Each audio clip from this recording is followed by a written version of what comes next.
Light দিয়ে দে অশায়ান এই শীতল মাছ কাটতে লাগছে শীতল মাছ হ্যাঁ শীতল মাছ তুমি এসে একটু ধরবে নিচে না মোবাইল ক্যামেরা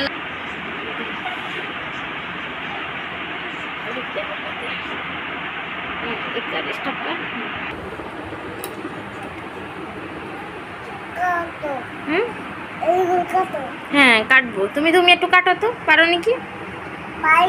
পারো না পারো না তো এতক্ষণে দেখে বুঝে গেছেন তো আজকে আমি শীতল মাছ কাটে দেখাবো তো শীতল মাছ কাটবার যাই আমার বিশাল বড় একটা অভিজ্ঞতা হয়েছে যেটা আপনাদের সাথেও শেয়ার করতেছি শীতল মাছ যেহেতু আমার জীবনে প্রথমবার আমি কাটতেছি এর আগে খাইছি কয়েকবার কিন্তু কাটিনি তো এই আঁশটা উঠে বাজাই আমার অবস্থা পুরোই নাজেহাল তারপরে আবার সায়ানবাবু সে আবার পাশে বসে দুষ্টেমি করতেছে তো যাই হোক মাছটা আইনে আবার আমি ফ্রিজে রাখছিলাম ওই দিন কাটি নেই তোর এইটা হলো আমার জীবনে আরও বড় একটা ভুল কোনো মাছ কোনো দিন আইনে ফ্রিজে থুবেন না কাইটে আমি তো কোনো সময় থই না আসলে সেদিনকে থুয়েই আমি আসলে বোকা সাজছি তো যাই হোক এখন আমি মাছের আঁশটা উঠাইতেছি এইটা উঠাইতে যাই আমার জীবনটা তেনা তেনা হয়ে যাচ্ছে তো যেহেতু বড় মাছ তাই এটা বসাইয়ে শোয়াইয়ে তারপরে আঁশটা উঠে লাগছে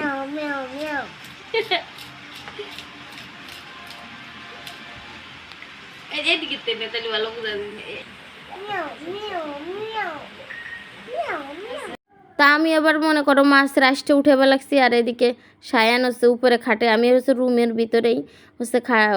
নিচে বসে ফ্লোরে বসে কাটতেছি আর ও খাটের উপর বসে রয়েছে তার ওর আব্বা হলো একটু মোটামুটি আমার ভিডিওটা করে দিচ্ছিল তা এই করতে যাইয়ে সে উপরে বসে ম্যাও ম্যাও করতেছে কত দুষ্টেমি ফাজলেমি করতেছে আর এদিকটা আমার গাম বাইরে যাচ্ছে আসতে উঠেছে পুরো ঘর সিটে মিটে অস্থির হয়ে গেছে আর যেহেতু মাছটা সাইজই বড় বটি দিয়ে উঠানোর কোনো সাধ্য নাই যদিও বারাটা প্রসেসে উঠানো যাইতো ছুরি দিয়ে আস্তে আস্তে কইরে যেভাবে হয়েছে মানে জেলেরা বলতে কি মাছ যারা প্রফেশনাল কাটে তারা এইভাবে হচ্ছে মানে ছুরি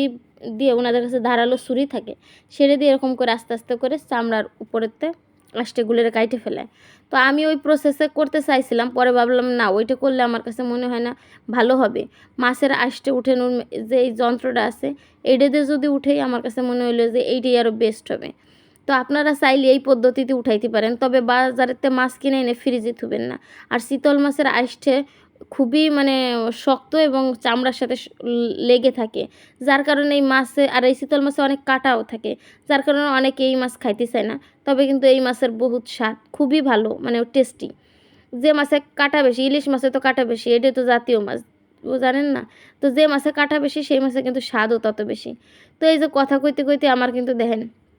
আঁশটি কিন্তু অলরেডি অনেকখানি কুঠানো হয়েই গেছে প্রায় কমপ্লিট কষ্ট হয়েছে তাতে কি জীবনে কষ্ট ছাড়া কোন কাজ হয় কোন তো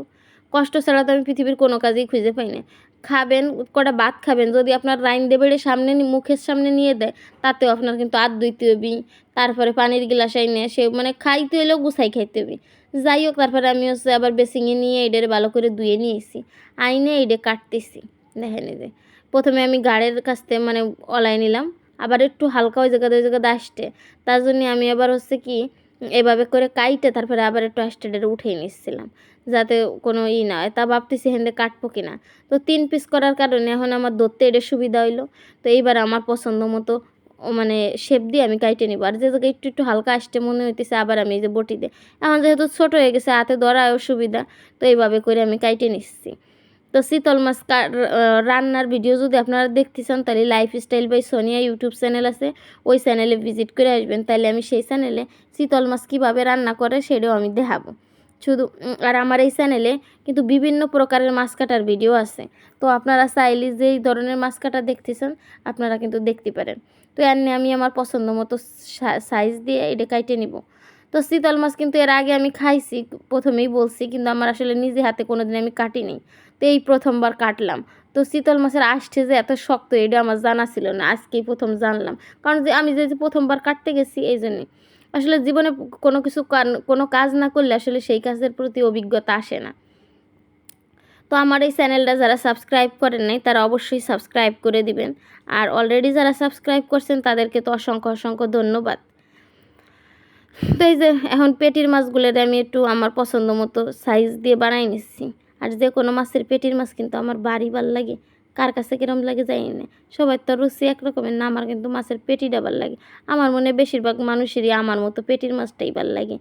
তো সায়ান বাবু আবার উপরে বসে বসে সব দেখতেছিল মাছ কাটা, দেখলেনি তো, সে আবার উপরে বসে একটু ম্যাও ম্যাও করতেছিল, দুষ্টামি করতেছিল। সবাই আমার সায়ানের জন্য দোয়া করবেন, আল্লাহ যেন তাকে সবসময় ভালো রাখে, সুস্থ রাখে। আর এই যে কিন্তু আমার মাছ কাটা প্রায় হয়ে গেছে, দেখছেন কত সহজে আমি কাইটে ফেলাম। প্রথমে মনে হয়েছিল লাস্টে উঠে বাজে আমার মানে এই মাছ কাটা আমার দ্বারা সম্ভব না, কিন্তু দেখছেন এই অসম্ভবকে সম্ভব করে ফেলাইছি। আসলে পৃথিবীতে কোনো কাজই কঠিন না। আর এটার হচ্ছে আমি মাথাটা কাটতে পারতেছিলাম না, ফেল এটার হচ্ছে দাউ দিয়ে একটু সামনে কাইটে নিতে দিই, তো এই জন্যে আমি আবার রাইখে দিছি, এখন আর কাটলাম না, ভাবলাম যে থাক পরে কাটপানে। এটা দই টই আর দাও আমার হাতের কাছে নাই যখন। তো যাই হোক, আমার এই ভিডিওটা আপনাদের কাছে কেমন লাগছে অবশ্যই কমেন্ট করে জানাবেন। আর যদি ভালো লাগে তাহলে আমার চ্যানেলে তো সাবস্ক্রাইব করবেনই, এবং একটা লাইক দিয়ে আর একটা কমেন্ট করে জানাবেন কে কোন জায়গাতে আমার ভিডিওটা দেখছেন, আর কোন ধরনের ভিডিওগুলো আপনারা দেখছেন সেই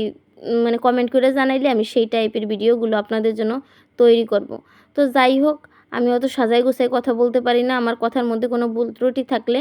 ক্ষমা সুন্দর দৃষ্টিতে দেখবেন। তো সবাই ভালো থাকবেন, সুস্থ থাকবেন, আর সবার জন্য দোয়া ও ভালোবাসা রইল।